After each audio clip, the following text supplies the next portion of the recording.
Hey everyone, Steve from Backcountry Gallery here, and today I want to show you a cool trick that allows you to select both your shutter speed and aperture while the camera uses ISO to automatically generate a proper exposure. I use this little gem all the time for wildlife in action, and I hope it can help you as well. In fact, it's just one of the hundreds of tips in my upcoming wildlife photography ebook, so stay tuned for that.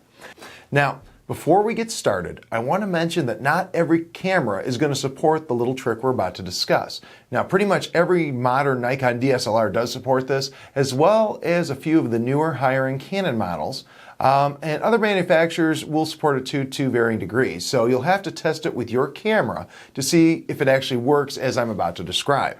Also, this is one of those methods that I personally really like, but I know it's not for everyone. We all have our own styles and preferences, and when it comes to exposure modes, there is certainly more than one way to skin that poor proverbial cat. With those caveats out of the way, let's quickly review how exposure actually works before we get started. Now, we know that in order to create a proper exposure, you have basically three factors you need to consider. You have your shutter speed, your aperture, and your ISO. These three combined give you a proper exposure, and you can lock in any of the two and vary the third to create that proper exposure. Now, we also know we have some exposure modes in our cameras that allow us to control how these three factors interact. Normally, we set the ISO to a fixed value and then choose one of four exposure modes, either program, aperture priority, shutter priority, or manual. Now, as you probably know, these modes are primarily designed around having you or the camera controlling either the shutter speed, aperture, or both. ISO is generally left out of the equation and really thought of as more of a fixed value. However, that doesn't need to be the case. In the film days, we were stuck with the ISO of whatever film we happened to have in the camera at the time. But today, ISO is as variable and as easy to change as f-stops and shutter speeds. So why not use ISO as the exposure variable set by the camera instead of shutter speed or aperture? Think about how cool that would be. Imagine an exposure mode where you and I get to set the exact shutter speed and f-stop we want for a given scene. You know, the important stuff. And the camera adjusts the ISO to generate a proper exposure. Think of it like aperture or shutter priority, only instead of the camera adjusting the shutter speed or f-stop for you, now it's adjusting the ISO. Plus, since the camera is already set up to allow us to quickly change things like shutter speed and aperture, and generally much faster than we can change ISO, we never need to look away from the viewfinder and can react almost instantaneously to a change in the scene. It beats the heck out of manually fumbling with the ISO every time we need to bump in speed, right?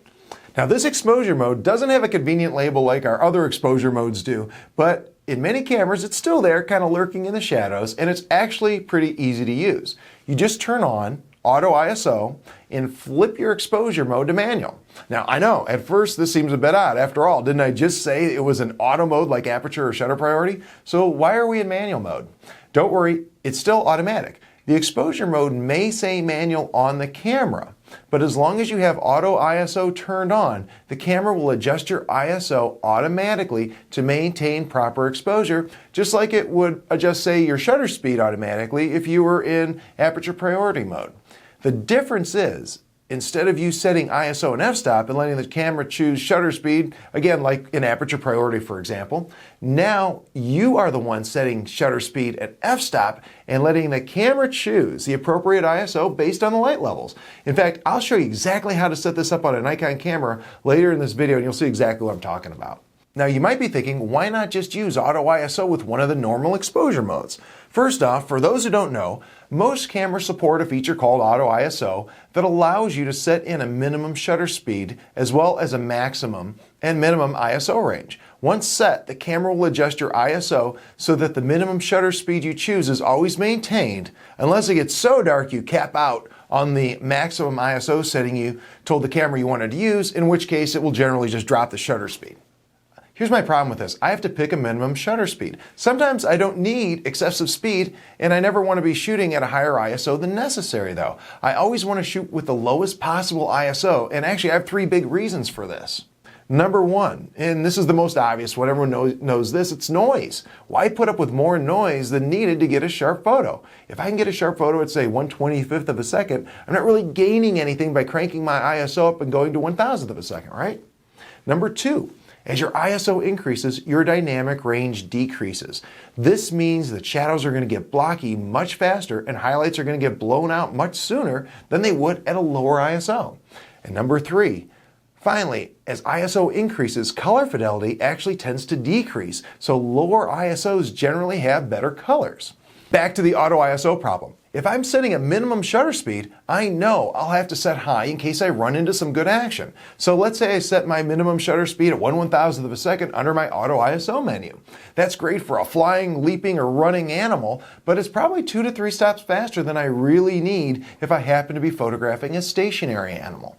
So do I go in and lower the minimum shutter speed for stationary animals? If I do, and an animal decides to burst into action, there's no way for me to get things set back fast enough. And that's why I generally don't use regular auto ISO.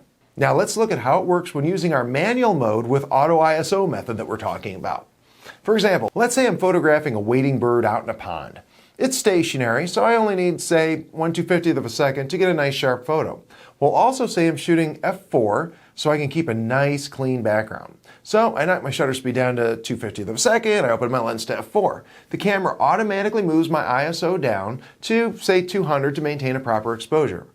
Now as time goes on, I can tell my bird is just about ready to take off. Now for birds in flight, 1/250th of a second is probably going to be a little too slow, so I move my shutter speed up to 1/1000th of a second just to be safe.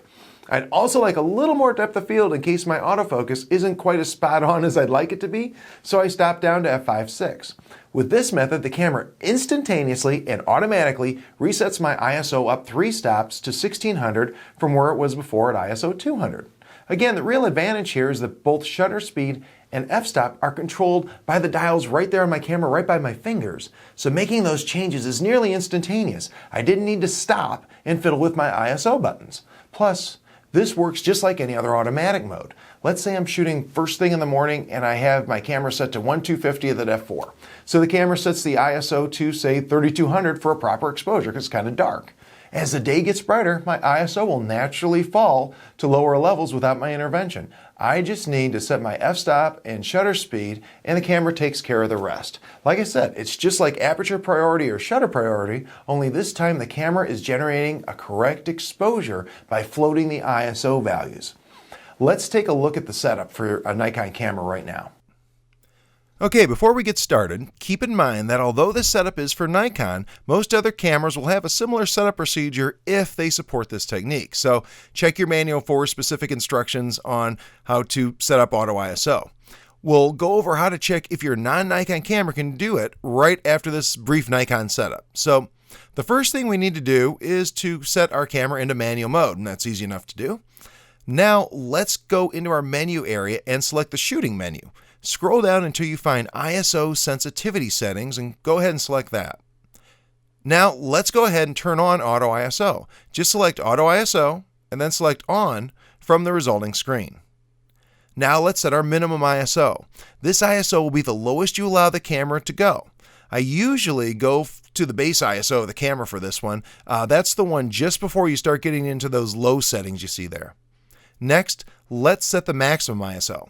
Now this is my D810 and I like to keep this camera at no more than ISO 3200, so that's what I'm going to go ahead and set with mine. Now just go ahead and pick the maximum ISO you can tolerate for whatever camera you're using. That's about it. Note that there is a setting for minimum shutter speed here. Now it's really important that you know that this setting is totally ignored by Nikon cameras when you are in manual mode. They are not going to use it at all in that mode, so it really doesn't matter what it's set for. This shutter speed is only going to come into play if you're using a regular auto exposure mode like, say, Aperture Priority or Program. And that's it. Your Nikon is all set and ready to go. What about non-Nikons? My advice is to set your camera up with manual mode and auto ISO, kind of like we just did, and then, just see if it works. Once you have it set up, simply turn on your info screen or look at the ISO values your camera is giving you as you point at different light sources.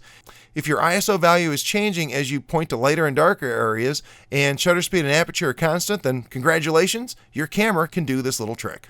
Okay, now there are a couple of items with this method you do need to be aware of. As we mentioned, although the camera mode is manual, once auto ISO is set, it's really not in full manual mode anymore. As such, what happens when you need to, say, over or underexpose? It's simple. You actually use exposure compensation in manual mode. So let's do an example. Let's say you're photographing a black bear. There's a lot of black in the frame, a lot of bear in the frame, and when I do that, I generally like to underexpose by a stop, maybe 1.5 stops. So I'll just dial in my exposure compensation the same way I would if I were shooting in any other auto exposure mode. So pretty easy. The only downside is that, at least in my Nikons, the exposure compensation does not show up along the meter gauge in the viewfinder like it does with, say, Aperture or Shutter Priority. So you do need to remember that you dial that exposure compensation in. The other issue that comes in is when you start to run out of light in the evening. My Nikons won't go beyond my max ISO setting, so if I have too much shutter speed or too small an aperture, it will actually start to underexpose when the light gets too dim. So you really need to keep a close eye on it as light levels fall to make sure you aren't underexposing the shot. Now the nice thing is that in this case, the meter, exposure meter in the viewfinder will show you this underexposure so you can lower your shutter speed or open your lens as needed as the light gets dimmer. So that's the trick. It may not be for everyone, and I understand that, but I recommend giving it a try and seeing if it's something that works well for you. It's a super great trick to have in your photographic toolbox, in my opinion. Again, this video was based off of just one of the hundreds of tips and tricks you're going to find in my upcoming wildlife photography ebook. So please make sure you stop by my site and sign up for my email newsletter so you'll know when that book is available, as well as when I release any of these new videos. Finally, please subscribe to my YouTube channel, and hey, have a great day.